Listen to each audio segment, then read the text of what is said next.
बिस्मिल्लाहिर्रहमानिर्रहीम। अस्सलाम वालेकुम नाज़रीन, मैं हूं फयाज़ महमूद और आप देख रहे हैं फयाज़ महमूद यूट्यूब चैनल। नाज़रीन इकराम, गुज़िश्ता दिनों मैंने 2 वीडियो की थी, 2 वीलॉग किए थे। एक तो आपको मालूम है मैंने पोलैंड से आई 2 ख़वातीन का केस कवर किया था, जिसमें उनके साबिक़ शौहर पे इल्ज़ाम यह था कि वो उनके 2 बच्चों को वहाँ पर से गैर कानूनी तौर पर ले आए। कमिटमेंट ये दी कि वो 14 दिनों के अंदर अंदर बच्चे जो हैं वो वालिदा को वापस लौटा देंगे, लेकिन 14 माह गुजर चुके हैं लेकिन वो आज तक बच्चे वापस नहीं दिए गए। तो उन्होंने इस्लामाबाद हाई कोर्ट से रुजू किया और यूं इस्लामाबाद हाई कोर्ट ने उन बच्चों की हवालगी का फ़ैसला सुना दिया, जिसमें इस्लामाबाद हाई कोर्ट ने फ़ैसला ये किया था कि बच्चे जो हैं वो अपनी माँओं के साथ जा सकते हैं। उनका नाम एग्ज़िट कंट्रोल लिस्ट में था, वो भी अदालत ने निकालने का अहकामात जारी किया और चंद ही लम्हों के बाद वो बच्चे वापस लौट गए। बाप, ज़ाहिर है बाप भी परेशान हुआ, वो रोता रहा, परेशान हुआ, जो कुछ होना था हो गया, उसमें अपने उसकी गलती थी, कसूर था और उसकी उसे सज़ा मिल गई। बच्चे यहाँ से चले गए, लेकिन जो उस टाइम हमने एक जज्बाती मंजर देखा था वो हैरान कुन था। जिस तरह वो बच्चे लिपट कर अपनी माँओं से रोए थे, वो मंजर आज तक आंखों के सामने है। यानी कि ये भी माइनर बच्चे थे और किस तरह अदालत ने उनके राइट्स को प्रोटेक्ट किया, जिस पे हमारी सोसाइटी ने भी एक्सेप्ट किया और एज सच कोई इसमें बहुत बड़ा इशू नहीं आया। हालांकि फादर का जो उस पर एक ही कंसर्न था, उसने कहा था कि मेरे बच्चे जो हैं वो मैं उनको यहाँ पे इस्लाम की तालीमात दिलवा रहा हूँ, बच्चा हिफ्ज़ कर रहा है और मैं ये समझता हूँ कि मेरे बच्चों को मेरे जो रिलीजन है उसी के ऊपर फॉलो करना चाहिए। जबकि इनके दरमियान कमिटमेंट ये हुई थी, दोनों के दरमियान पेरेंट्स की जब अलहदगी हुई तो जिसमें कहा गया कि जो बच्चे जो है पेरेंट्स अपनी जो मदर्स हैं उनके साथ भी जा सकते हैं चर्च में,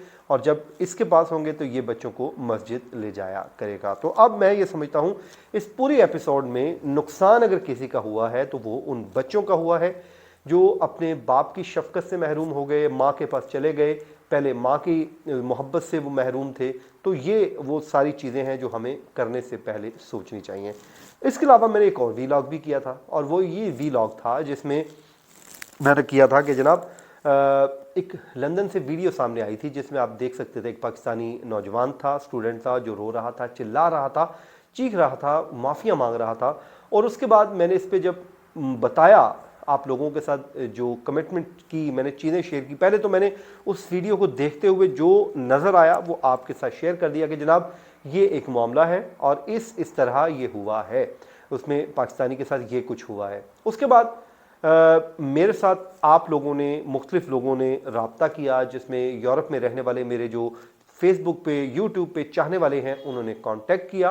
उन्होंने कहा जी हम कुछ चीज़ें आपके साथ शेयर करना चाहते हैं, लेकिन इस कमिटमेंट के साथ कि आप उन चीज़ों को यहाँ पर शेयर करेंगे। तो मैंने वो अपना प्रॉमिस पूरा किया। मैंने कहा जी बिल्कुल आप शेयर करें और जो भी कहानी, जो भी स्टोरी है वो हम इस प्लेटफॉर्म के ज़रिए आवाम तक पहुँचाएँगे। और उनका भी यही मकसद था कि लोगों को एजुकेट किया जाए, लोगों को समझाया जाए कि जब आप यहाँ पर आते हैं तो क्या करना होता है।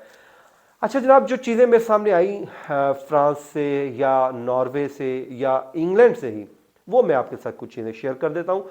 सबसे पहले जनाब अगर हम बात करें पाकिस्तानियों की, तो या पाकिस्तानी हो जाए, इंडियन हो जाए, श्रीलंकन हो जाए, बंगाली हो जाए, इनके यूरोप में जाने के 2 से 3 मकसद होते हैं। पहला मकसद तो ज़ाहिर है पैसा कमाना है, वो इसमें कोई कबाहत नहीं है, हर बंदे का हक बनता है वो कमाए, उसका राइट है वो कमाए, बिल्कुल कमाए, नंबर 1।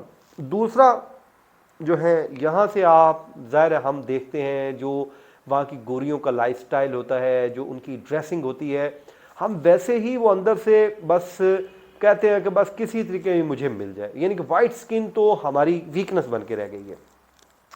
अब जब वहाँ पर पहुँचते हैं तो पहला पैसा, दूसरा फिर हम कहते हैं कि यार किसी तरीके को गोरी काबू आ जाए ना। तो मैं अपने वो सारे ख्वाब जो है आंखों में सजा के आया हूँ, जो मुझे हमारी सोसाइटी की कुछ रिस्ट्रिक्शंस थी, जो पेरेंट्स का एक मेरे ऊपर नज़र थी और उसके अलावा सोसाइटी की एक नज़र थी, उससे क्योंकि अब मैं आज़ाद हो गया हूँ, उन जकड़ी हुई जंजीरों से मैं खुल गया हूँ, तो अब यहाँ पे मुझे कोई देखने वाला नहीं, हालांकि अल्लाह ताला की ज़ात देख रही होती है। वो फिर आके ये काम शुरू कर देते हैं कि चलो जी अपना ये जो पर्पज़ है इसको भी पाया जाए।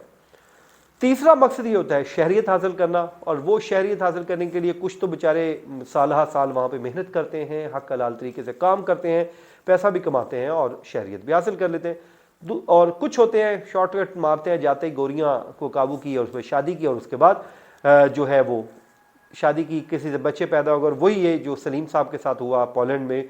अब वो कर तो लेते हैं लेकिन पीछे उनकी फैमिली बैठी होती है। फैमिली कहती है ना जी ना, असी पुत्र अपना बाहर भेजा सी तो शादी असी अपनी मर्जी दी करांगे।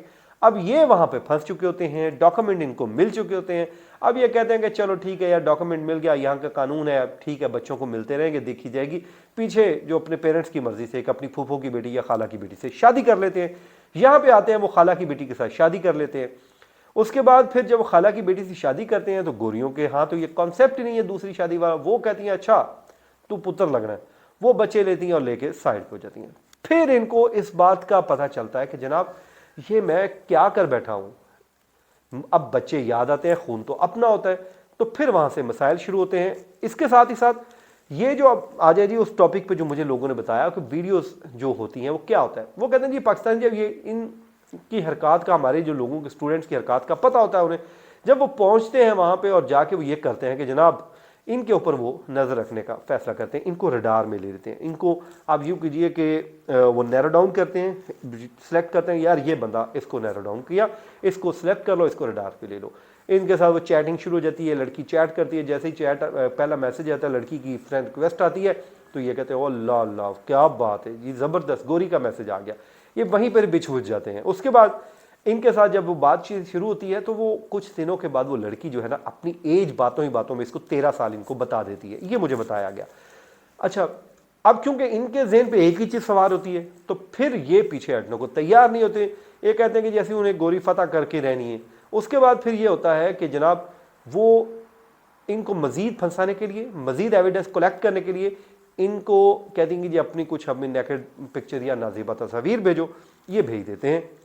उसके बाद जनाब ये सब कुछ करने कराने के बाद जब एविडेंस इतना कलेक्ट हो जाता है कि ये अब फंस चुके होते हैं तो इनको कहते हैं जी अपार्टमेंट में आ जाए। वो कहता है कि जी मुझे बताया, उन्होंने कहा कि इस लड़के के साथ भी यही कुछ ही हुआ होगा कि इसको फिर उन्होंने फ्लैट पे बुलाया और वहाँ पे वो चाइल्ड प्रोटेक्शन यूनिट बैठा था और उन्होंने इसे पकड़ लिया, उन्होंने स्टिंग ऑपरेशन किया और इसकी वीडियो बना के वो सोशल मीडिया पे वायरल कर दी। उसकी वजह क्या है?